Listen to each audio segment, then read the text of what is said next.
Hey, it's B-Rad Celebrity Hairstylist here, your host of the Hairstylist Empowerment Podcast. Today we have an exciting show, an exciting guest, Natasha Wood. So Natasha Wood is in the beauty industry and she's also part of OPA. So I want to say welcome, Natasha. Thank you for being on the Hairstylist Empowerment Podcast. We'll let you just kind of introduce yourself and give a little bit about your background. Great. Thanks so much, Brad. It is a pleasure to be here. I'm very excited to speak on behalf of what I think is an incredible industry.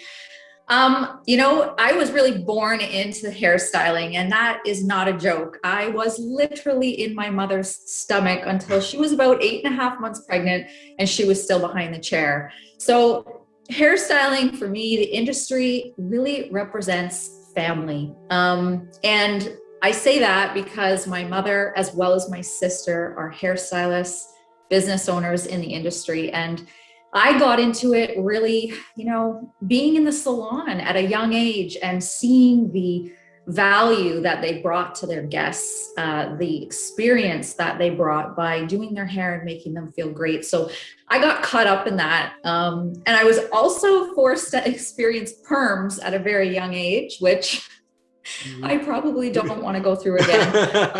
They kind of tortured me a little bit, but there was so much good that came out of experiencing them and the enjoyment that they brought to the guests, and also how much I learned from them being in the industry, that it was a natural progression for me to also become a hairstylist. So I've been licensed for about over 20 years now, and just really growing and learning every day with this industry.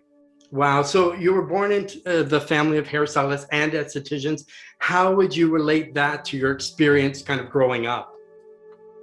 Well, I would say everything was really tailored with self-care. And I say self-care because I think a lot of our services are sometimes considered just beauty-based, but I think there's a shift. And I think right now what I see and experience is that self-care is what really is preservation for people. It's about taking care of their scalp. It's about taking care of their, and looking upkept and looking well and feeling good. So a lot of that was kind of ingrained into me as growing up, doing masks on our skin and masks on our hair. It was kind of a wellness ritual, beauty ritual, if you will, but it was always something that was part of our family dynamic. Unfortunately, both my brothers are bald. I don't know how they got that unfortunate, we know how it happens, but they always said, we ended up not having hair and they felt like they were left out of it. A lot, but it was something that my mother and my sister and I really, it's family. We really partake in a lot of the wellness traditions in relation to hair and beauty and aesthetic treatments that were part of our family. Oh, wow. I didn't know we were so aligned, because with myself, I've been in the hair and beauty industry many decades, but my mom was a hairstylist. My sister was a hairstylist. I'm fully licensed in hair aesthetics, massage, holistic as well. I was a salon owner. I've been a platform artist. Which brings us to the next. What was your defining moment when you knew you wanted to be a salon owner? Definitely watching my sister. My sister has been in salon ownership for over 30 years. Very successful business, to a point where she had to stop taking new clients. And she got such an incredible following and book of business that I was always taken aback by how she captivated her guests with her technical skills, but also her ability to perform in services and great outcomes. So I really watched her. I did my apprenticeship with her. I did a lot of my mentoring with her, and seeing how she excelled in business, I also got brought into that. I started at a very young age, before I even started hairstyling school, before I even started my apprenticeship. I started helping out with things around the salon, asking guests for if they would like beverages, taking care of sweeping the floor, doing the laundry, all the things that makes the salon run synergistically. Yes. So, those backside, behind the scenes things are very important, and it makes a business run successfully. And I got caught up in loving it. I got caught up in loving to see how, when things are done properly behind the scenes, and I'm going to touch on that with education a little bit later, but when things are done properly behind the scenes in relation to business and how your business should run and how the guests feel in your space, I knew I wanted to embody that. It was a natural stepping point. Exactly. And that's what we say, like, you were also a business development consultant, but what would you say is the most common challenges of the businesses that you worked with? Very good question. So yes, I did work alongside a very great amount of business owners. I was a business consultant for Dermalogica. So I stepped out of the hair side for a few years and I went to the consulting side on the aesthetics and skin experience with Dermalogica. I would say at that time, it was a lot of creating the conversation about why retail was important. I think there was a little bit of an apprehension for business owners at that time to really invest in retail. And that was probably based on maybe a lack of education on how to retail, how to get confident in upselling, but also recommending home care. So I always love the education piece that comes with that, because that is where, if you are selling and retailing product and you have the knowledge about the product behind you, you know the features, you know the benefits, that's really where I was able to empower my accounts as a business consultant to be comfortable with talking about the product, talk about the ingredients, and that is what it's going to hit home with guests when they decide to buy a product off your shelf and go home and use it. Exactly. What would be a good percentage then? So if somebody is putting retail into their salon, what percentage of the sale should be retail? Should be 5%, 10%, 30%? What's a really good number to target, like a target they should try to hit? I really think a great target point would actually be probably on the higher side to 40%. And let's say, for instance, that doesn't happen every single sale or service that happens for the guest, but it should happen if the guest tries one product one time and one product another, and then they've got a whole home care regime to work with. So we do want our guests to have that longevity at home with service, and retail professional products will give them that point of difference. Exactly, because I think it's almost like a course within itself, because there's retail on the shelf, which is money that's just kind of sitting there, where I think as a professional, that should be part of our arsenal toolkit that we have. We don't just cut hair, color hair, perm hair, do all that stuff. At-home care is also part of that as well. And that's going to elongate your color, make it last longer. Your perms are going to be better. The hair is going to be healthier. You know, just to recommend, even to recommend an add-on treatment or to add on something like that, or to get the proper shampoo, or they say, well, my scalp is oily, but my ends are dry. You know, to know the right products to recommend to them, because a lot of times people say, well, the stuff's over there, ask the receptionist, or, you know, if you like it, then buy it, or, you know, if you want something, I'll pick something out for you. You have to, I think, be the authoritarian and say, I'm the professional here. You don't go to a garage and tell the mechanic how to fix your car. Exactly. Unless that's your background. This is what we trained in. And to train to be a hairstylist, as you know, isn't cheap. It's thousands of dollars to get our certification. Plus we have to pay for a membership. Plus we have to have licensing. Plus we're governed. So there's a whole point, you know, to that. But another element, which is your next step, I think, is education. But I'm sure our listeners here would love to hear more about your role and experience and your journey now with Algonquin College. Thank you. I certainly is something I'm very proud of. I have a lot of time invested as an educator. I started teaching at Algonquin College just over 11 years ago, Brad. And one of the reasons I got drawn into the education side is that I was working in sales and I was doing freelance hairstyling. And I always noticed in both of those roles that there's an element of education that comes along with it, whether it was educating, going into the colleges and educating students, future students, about working in the industry with great professional products. So I actually had the opportunity to go into a lot of Ontario colleges and speak on behalf of Dermalogica. And there was a light bulb moment that went off for me. And I was actually at an Ontario college and I was with a group of about 50 students, and we were talking about the brand and we were talking about the industry, and they were so curious. They were so engaged. They were so passionate. I left that day and I said to myself, I want to do this every day. Mm-hmm. I want to be around these types of individuals. And at that point in time, Algonquin College was looking for faculty to help in the hairstyling program. And I applied and started working. And 11 years later, I've been fortunate to be part of course development for the college. I've been fortunate enough to be a very small part in some students' lives that have gotten into our industry and done incredible things. And I can tell you, seeing their success is incredibly rewarding. That is the best part of being an educator.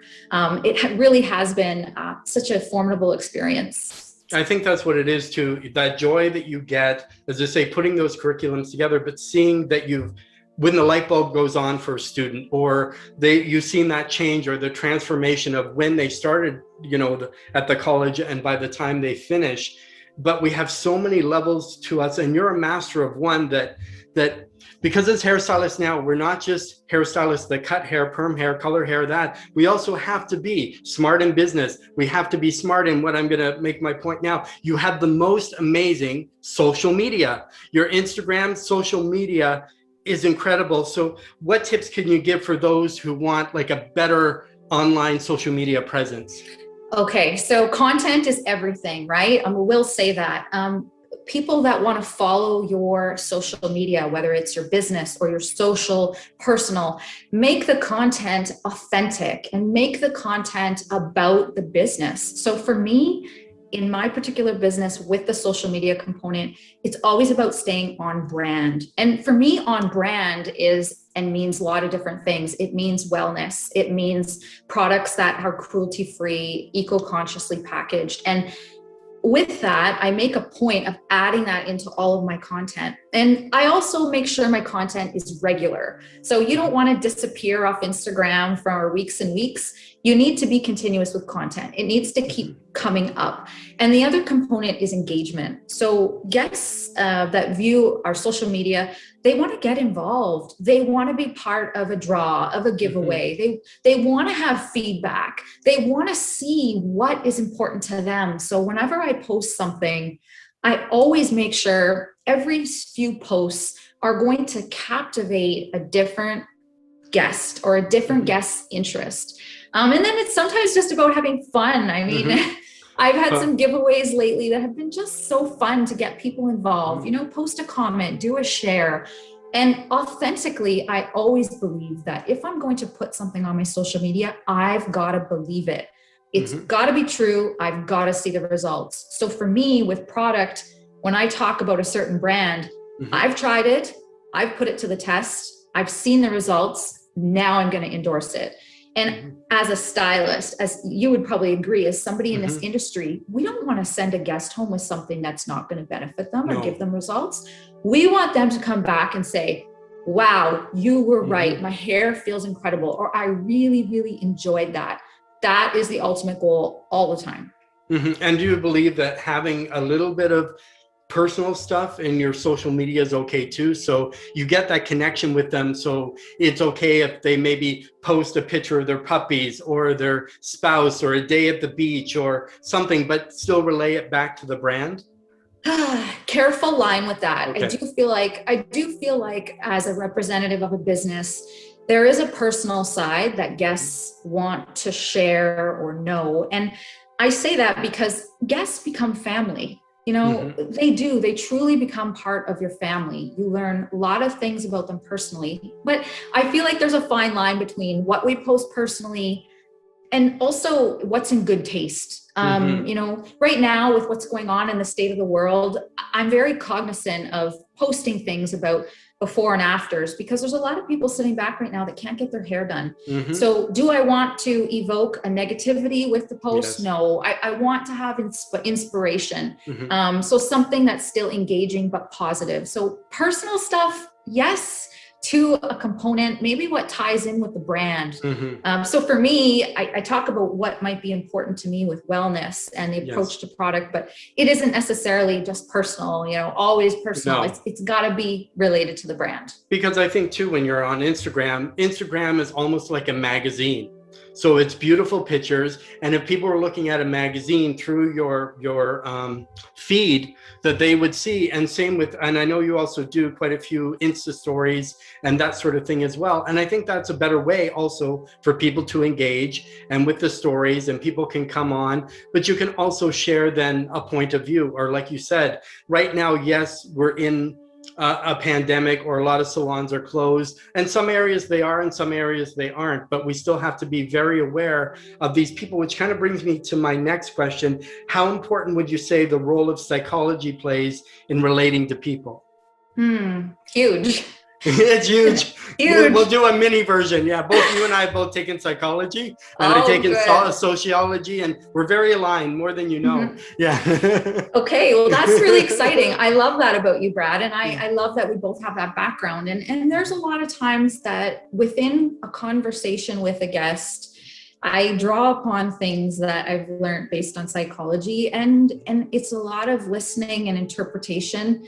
And then sometimes it's about, just being very open. It's about being not sitting back and having an opinion. It's about just being open. And I think that when you have different guests with different views coming in, and then you also have a background of, how people communicate and why, what they express, what it says about them. I try not to read too much into that, because, when you're building rapport with a guest, the last thing you want to do is ever judge them. It's very open. I'm very open to any opinion, and I am open to having conversations. I will express my views, but I am sometimes guarded and a little bit careful, because you'd never want to diminish rapport with a guest or tell them an opinion that might off-put. So with the psychology side, I have learned so much. It has been a really interesting experience to tie back into what happens behind the chair. Exactly. And too, because we're like almost their therapist in some ways. People like to share with us. People like to, raise their concern, or they would tell us stuff they would never tell anyone else. And say, you have to be very diplomatic. You can't tell them certain things. They go home and say, my stylist told me. And then you have somebody coming in saying, why did you tell this person this? But speaking of a voice and speaking to relating to people, you're currently on the board of OPA, which is the Ontario Hairstylist Association, Professional Hairstylist Association. How did OPA come to be? So what I can say about OPA is I got captivated to be part of OPA based on a few reasons, but I would say the highlight really top reason would be an individual that I was networked with and met a few years ago. Her name is Tanya Hill, and she is the vice president of OPA. She is an educated and inspiring person. I have so much respect for Tanya. So our paths crossed, and we spoke about her background as a salon owner. She's also a stylist. Then she opened up about OPA. And I had heard of OPA through the faculty and the network of colleagues that I work with at Algonquin, but I hadn't had the high level introduction that Tanya gave me, and the association driving to inspire our industry to have a voice, to talk more about mentoring, to look at what's important for our industry, because unfortunately we don't have a governing body in OCOT that's taking us anywhere. So for me, aligning with OPA was really about coming together with like-minded people, passionate about the industry, trying to raise the bar, because we are an incredible trade, and we're one of the third largest trades in Ontario.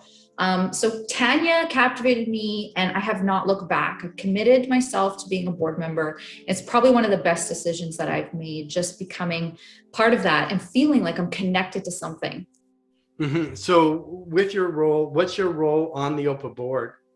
So I am a board member, so I take part in monthly meetings, and every month we're meeting and discussing a lot of what is going on in our industry, changes we can make to advance the integrity of our industry, but also to look at how we can support training, support apprenticeships, where we have made a lot of groundwork during the current situation that we're in right now with the pandemic, is to talk about getting notice to our MPPs, to talk about getting notification to our local mayors and public health units about why we are licensed in what we're licensed. We are licensed in sterilization, we're licensed in sanitation and disinfection, and proper protocols for cleaning.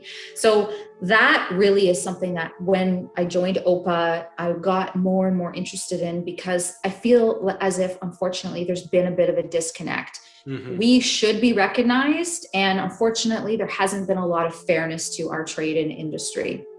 Exactly. You know what I mean? And that's probably a whole conversation on its own. But how many board members do you currently have on OPA? So at current board members, I believe we're up to 11. Oh, wow. So we've got a great connection of different people in different capacities, that have experienced different things, business ownership, different types of leadership. And that's really where I learn and grow as well as a member, and also how we can help members in our associations. What's important to them?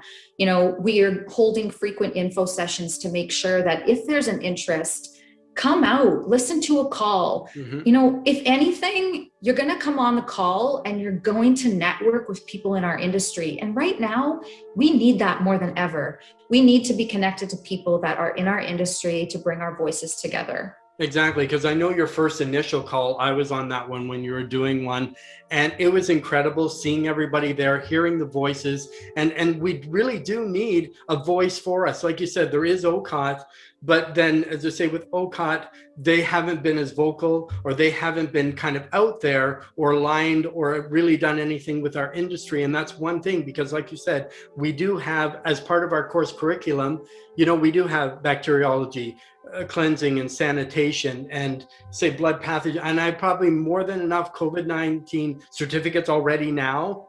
And still with us, with salons, they've been closed down, they open up, they did the new regulations, they put up the partitions, plexiglass, everything, they take the temperatures, they do that. Like, we've done everything that's been asked of us, but yet, you know what I mean? We're still closed down, or we're open, we're closed, we're open, we're closed, we're open. Yeah.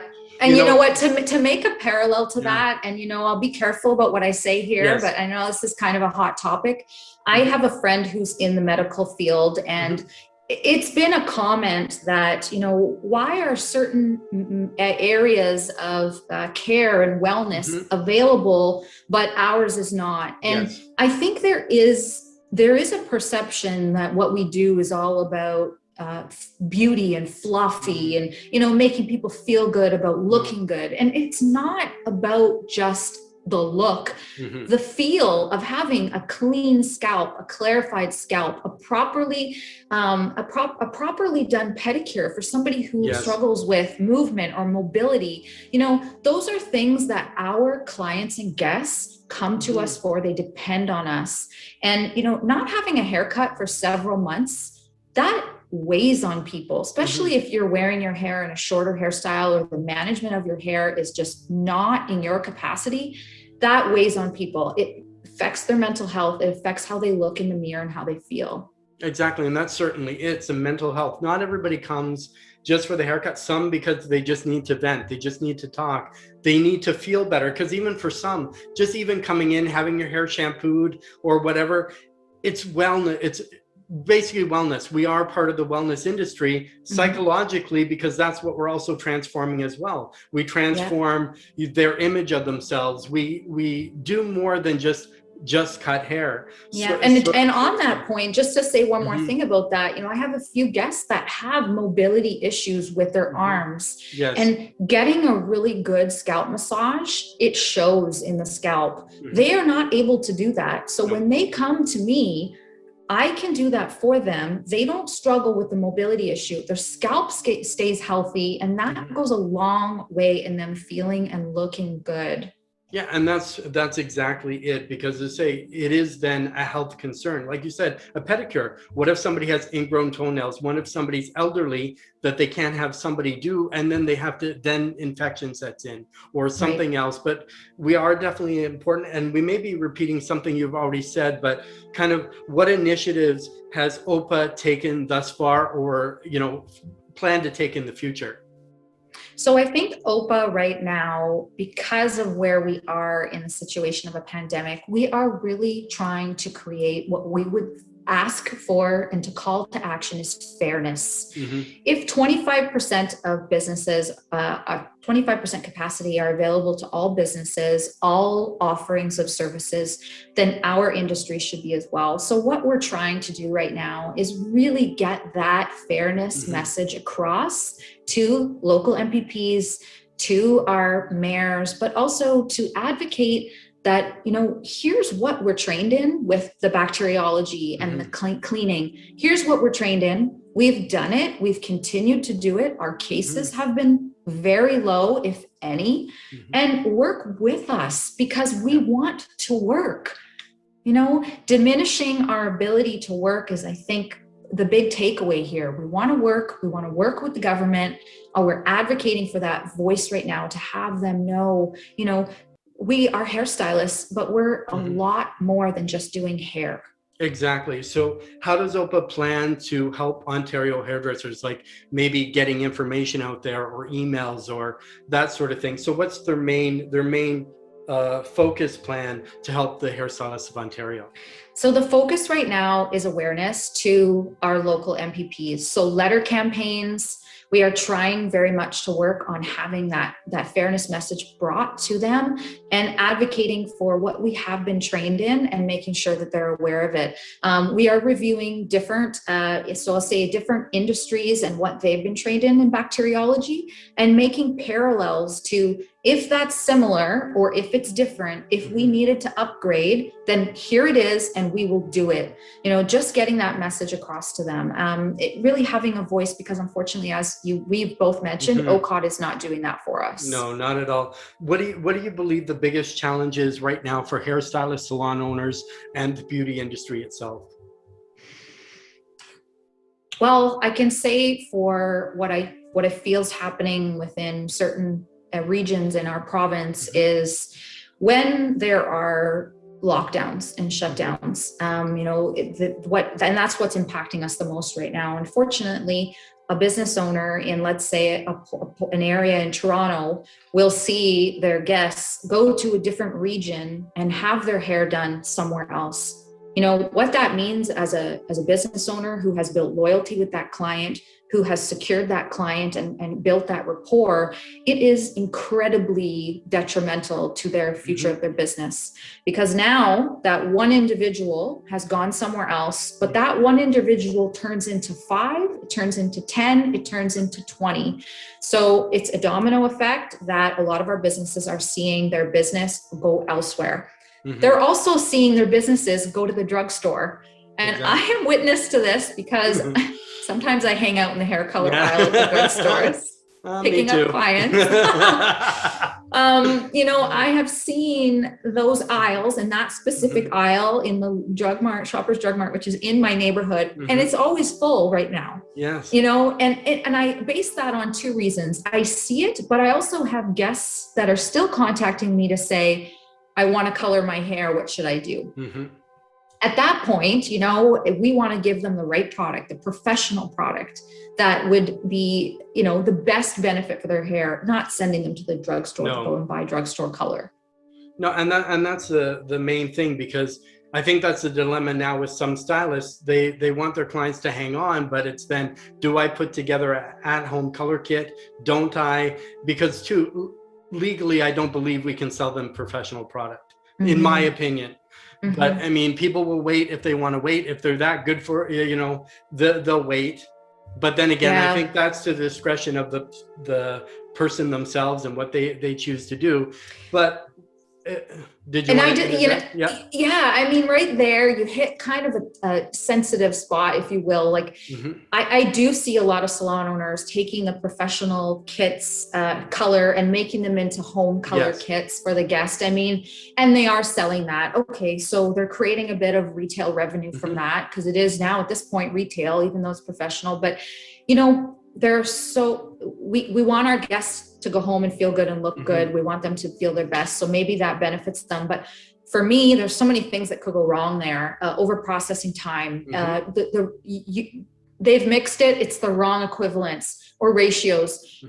It's a tough area. Do I want my guests to hold on and not go to the drugstore? Yes. Do I want to send them home with a color that is professional that I shouldn't be selling? I don't know.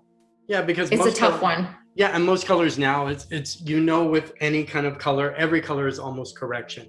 Where they have sun lightening, where they have this, and people don't always apply properly all the way around. I guess it offers a solution, like you said. Now we have to be much more creative. If our doors are closed and now we have curbside pickup, how can we make other streams of revenue? Some do online education, some do color kits, some put together. But I think the main thing is always being in communication with your clients. Send them an email.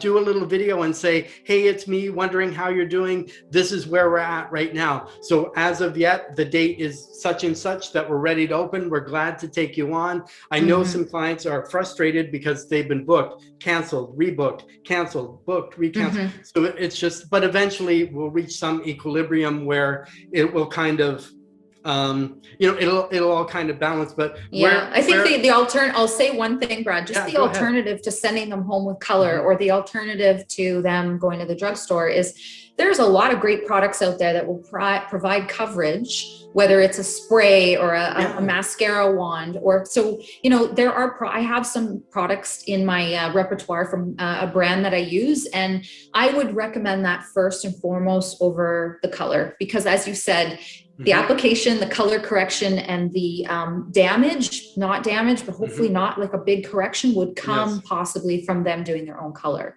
Of course, and that's what it is. I mean, we're all going to have correction from box color anyway. That's just going to be the reality of it. But what do you think are some possible solutions? So with the color, or do you mean just in services in general? Solution for kind of the challenges in the industry right now. That's a hard one to answer. They're just personal. If nothing comes to you, that's fine. But as I say, I think it's more about being aligned, being united, being on the same page. Us as what do you say? There's 32,000 hairstylists. That we all become connected. But I think one way to do that is to become a member of OPA, which I'm going to ask you right now. So, what are kind of the benefits of becoming an OPA member?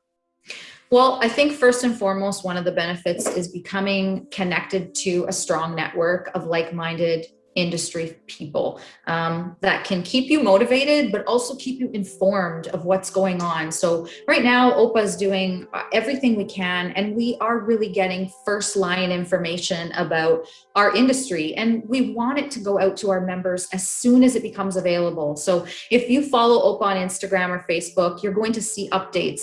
If we get an announcement, we're going to announce it there as well. And it's going to be timely because our members need to know. Our members, if you're a member, I think that network and connection is going to be the strongest thing you have right now. The other thing that we do offer is we offer some sponsorship opportunities to salon owners. And what that means is that your logo and your brand and the name of your business is going to be at the forefront of our social media pages, our website, so that people know you are part of an association that's advocating for our industry. Exactly. And we're also doing, which is brand new, you now have a new media page, thanks. And Penny Douglas, who is part of OPA as well, she's on there now yourself. But we're having conversations like this so members can be engaged. They can know what's going on. They can meet the people behind OPA to know they are really experienced. They are from the industry or know about the industry. They're not just random people who decided, let's start a group and a lot of them, have a lot of experience with the governing body and working with the government of how this, hairstylist kind of industry works. But if people kind of wanted to find out more information, which you kind of already mentioned, kind of where would they go to find more information? I think right now our social channels are really a great place to find information. The media coverage page that you've mentioned, that is really well done by a lot of our members. My hat is off to them. They have really worked hard on this. Yes, that is another place that they can find. And then really one of the things we are going to be doing very soon is setting up another info session. We held one a few months ago and we had an amazing turnout. I can tell you that the call was so inspiring. And we're there to advocate. I think what you said is really important, Brad. You said, we're all members, but we're a bunch of really talented, educated people who have come together to draw in similar people. I heard an anecdote at one point about, we're just a group of, we're just angry hairstylists. We're not angry, we're advocating. We are trying to bring awareness. And that is something that can be sometimes a little bit of anger perceived as passion. But if anything, there is no shortness of passion on our team and with our members. Exactly. And you hit it right on. It's about awareness and fairness. That's just all we really want. Nobody wants to speak out, but we want to come together, and I think we should. I don't think, as far as education, as far as hairstylists getting together, I don't think there's a competition. I think there's more than enough people for everyone, sort of thing. But I could go on for like another hour, but we're gonna wrap up. There's so much to talk about. But in closing, what's a nugget of gold you would kind of leave our audience? Well, I kind of want to speak to the student or the apprentice level. And the reason I want to speak to that level with a closing remark is there's a lot of information that students that learn in any entry-level hairstyling education, they take on a lot of information. They take on a lot of the foundational basics that are learnt in our industry in related to building technical skills. And one of the things I want to say with that is when you are finished your hairstyling school and you go into a salon, you become an apprentice. I know that this has been talked about before, and I truly believe that there needs to be strength in this area, that it is very important to align yourself in a very strong, supportive apprenticeship role with whoever takes you on as an apprentice and how you guide yourself as an apprentice. Because, case in point, you cannot get good at the advanced techniques in this industry like balayage, foilage, ombre, all these advanced artistic outcomes without learning the basics. And I say that because I have seen it over every student who has gone through our program, and I've experienced it as a technical skilled stylist. I want to master, and for students, you want to master a full head of foils to the best of your ability with the right speed and the right technique before you can take on the advanced techniques, because they are foundational learning. So as an apprentice, you go into the salon, and if the expectation is for you to do something advanced, step back, because you're not there yet. And it's not to say that you won't get there, but just take your time building that experience and technical skill ability, because you want to have good outcomes. You want to have good outcomes, and you want to be very comfortable in your craft. So I speak to that because, as you know, Brad, everything is advanced these days. Yes. Shadow root, smudge root, foilage, balayage. Yep. Everything is so advanced with hair, technical. We want to make it look lived in, but there's so many steps to make it look like that. So don't look at the advanced techniques and think, I'm never going to get there, because you've got to work on the basics first. And that's amazing wisdom. But I think not even for the new stylists. I think it's for also the seasoned stylists. Believe me, I've You're taught right. all across Canada, and the shops I've seen, most seasoned hairstylists can't even do a blow dry. I'm sorry. They can't do a blow dry. But but to say, like, to do it perfectly, because when I trained, I'm more European trained. I trained with the world champion for 2 years with my license, but we had to blow everything out with a round brush. Everything had to be smooth, no irons. But just, as I say, getting those basic fundamentals, it was scary to me how many licensed stylists were out there that need training still. You know what I mean? But we have a voice with OPA. So my suggestion was, become a member of OPA. I know when I saw your kind of online session, I was intrigued. I signed up right away, and I don't sign up for anything I don't feel connected to. I don't feel you know, sometimes you just kind of know, is this something, or is this just another group that started that has no voice, that follow me and nothing happens. And that's a good point, because we are nonprofit. We're a nonprofit association. We are not looking to have a profitable experience here. We're looking to inspire excellence. We're looking to bring in like-minded individuals in our industry to raise the bar, empower our future of this industry. Exactly. And the technical side with the skills that you touched on is so important. It really is important to build technical skills that start at the basics, that start at foundation and build from there. Yeah, because I think the profit, even though there's not monetary profit, I believe there's profit for the people as part of it, because you're going to find connections you could never get otherwise. You're going to find information you could never get otherwise. You're going to find how, like as I say, with OPA paving the way as far as connecting MPPs, as far as talking to government, as far as getting on, and I know Tanya's done a couple of things on media, like as news shows and things like that. Thank you for mentioning that. And I don't know how I haven't mentioned that yet, but yes, the media coverage. So we have been brought up to CTV. We have had great media coverage, some excellent radio coverage. The other thing that I think it really provides people in our industry, Brad, is an outlet. You know, it's an outlet to connect, because right now, where is that happening? If it's on social media and with other stylists, that's great. But what's the message? Where is it going to? You know, if you want to be connected and have an outlet, on our info session, the last one we had such a great forum for our new coming people just to talk.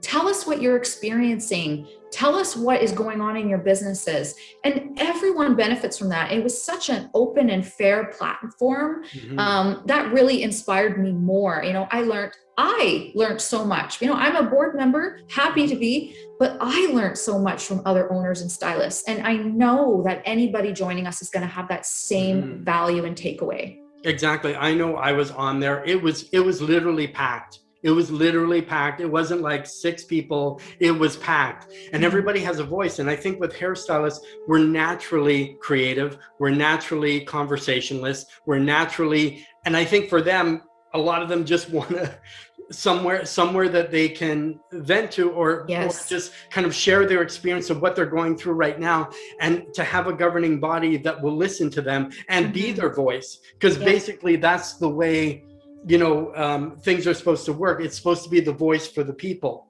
right? And the takeaway could be that someone else talks about a similar thing you're experiencing, and they came up with a solution. And you might not have thought of that. It might not have been something that, was your original idea, but it's something that we all benefit from. And that happened on our last call when we were talking about how to connect with our guests through e-commerce, how to connect with our guests through social media now in this time. What are some content related things that our guests and clients want to see during a time when they can't actually see us? You know, for me, I know I'm going on and on here, but go ahead. Opening up, we got time. Yeah, for me, I often have students tell me I talk too much or too fast. So, but it was, for me, it was opening up virtual consults and, for hairstyling. And I know a lot of people in the medical field are doing this, nurses and cosmetic and things like that. They're doing a lot of virtual consults. But for me, when we were shut down the first time in December, I thought, why not? I'm going to do virtual consults. And the pivotal thing is that I'm a newer business, building my business, and I need to connect with those clients now, because if not, they're going to go somewhere else when they can. So having a complimentary virtual consult right now is really important. Even just letting a potential guest speak about what's going on with their hair, you can just tell a weight comes off their shoulders. They feel like they've connected to us as a professional to say, you know what, my hair feels like this. What can I do? What are some options? I mean, that is my go-to right now, virtual concerts, and making sure I can connect with potential guests and that they still have an ability to speak with me and have connection. Yeah, and that's amazing. You didn't just sit at home saying, I'll just wait until it's time for me to open back up again. But anybody listening, I'm too high energy to do that. Like I would go crazy. But that's what I'm saying. Like, connect with the people. Like, what's it going to cost you 10 or 15 minutes or even 30 minutes to talk to somebody new? Then that also gives you now credibility, because they get to talk to you, they get to see you, and they think this person has taken time to listen to me, where they might call another salon, they get the machine, and it's like, we'll call you when we open. Yeah. But to say, and you know what? It allowed me to actually have such a great initial consult that when we did get to reopen again on February 16th, one of the first guests I had already compiled a whole page of hair color history, likes and dislikes, you know, all that content. And I will tell you, the appointment went seamlessly because I did my education. I did my gathering information. I had my guests release all that great hair history to me ahead of time. It also gave me time to think about formulating, which, you know, I don't know if you're ever caught on the fly with this, but sometimes we think, that, or what about this? It gave me time to do my legwork. Exactly. I mean, and a fun thing I do, it's called a little hairdo party. So you get a couple of clients and then you do a little hairstyle with them. So they kind of get to engage. They make it fun. You can maybe different styles of ponytails or different, whatever. It doesn't have to be, but then you're engaging with them. They're having fun. They're part of it. And they may invite a friend. As I say, it doesn't cost you anything but time. But in the end, you actually make far more income by giving a little bit of yourself. And once you record that, that has a shelf life of forever. Excellent. I love that idea. Okay. I might piggyback off that. Yeah. And it could be anything that or even maybe you're a balayage specialist, maybe show your clients on it. You're not teaching them as hairstylists, but you're showing them as clients and saying, these are the benefits. This is what I use, why I use it. Here's the benefit of something, because all my salons have always been organic and vegan. So that's how, and that's what I teach on. That's how I've always had as I say, we're really, really aligned. I talk really fast like you as well. So when I'm excited, I talk quicker. And you're like, I gotta get in. You know, that sort of thing. But I say for me, OPA itself, even though I'm a member, I'm not paid to do this.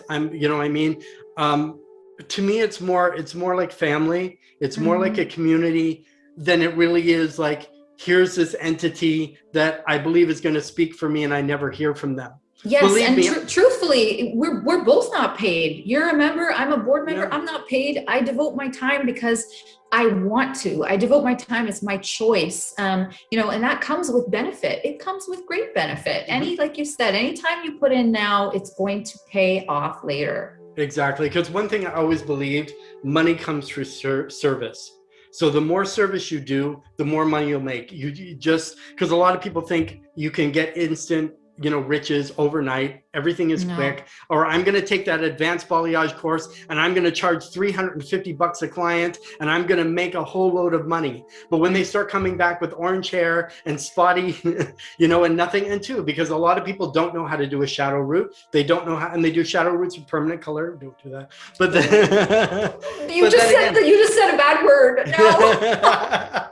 but learn somebody who knows, like say with Natasha, yes, she's on OPA, but follow her on social media. We'll put your links there as well. That'd be great. I love that. Then that way people can follow you. And if they have any questions, they can DM you, they can PM you, they can message you, because we're all out there to help each other. Absolutely. So if we're in a way, or they can ask you, or to say, if it's something in regard to something out of our area, we can, suggest maybe talking to other members at OPA or some other resource that may have your answer. But as we wrap, definitely become a member of OPA. Definitely follow them on social media. It's at OPA Association. If you go to the website, it's oph-association.com. So we'll have those links there as well. And basically make sure to like, comment, share. And I'm just blown away, Natasha. I'm just blown away by your brilliance, by your sort of empowerment as a woman, which I imagine is not easy.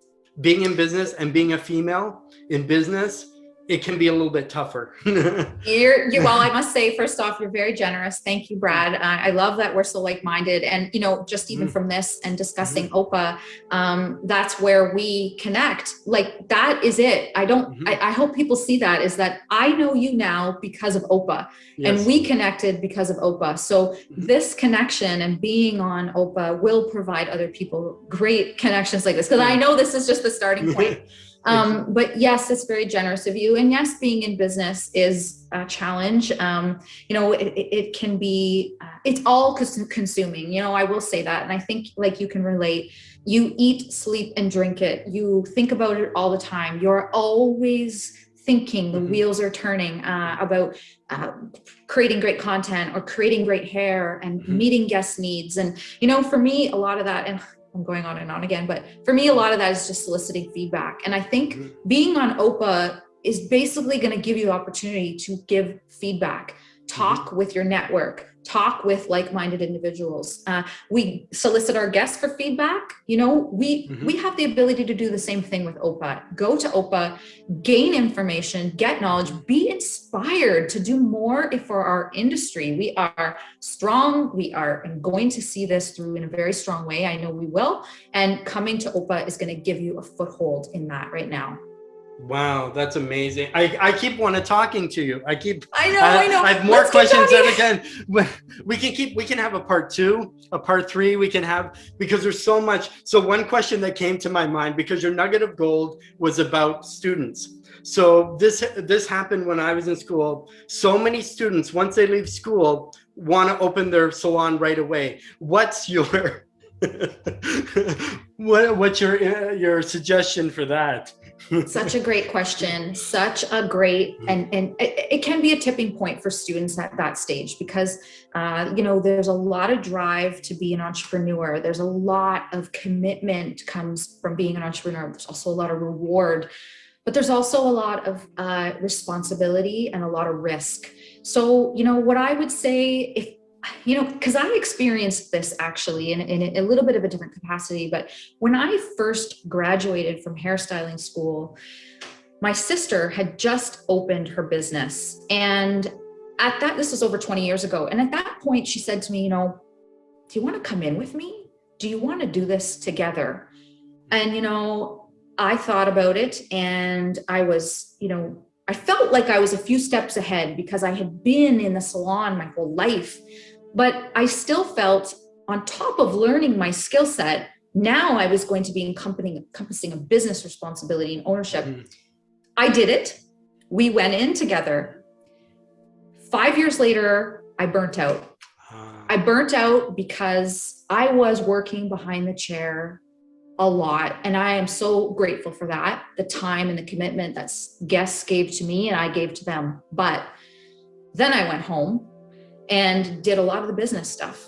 And 5 years of that, I had to step aside. I had to step out of one of the roles to let the other one grow more.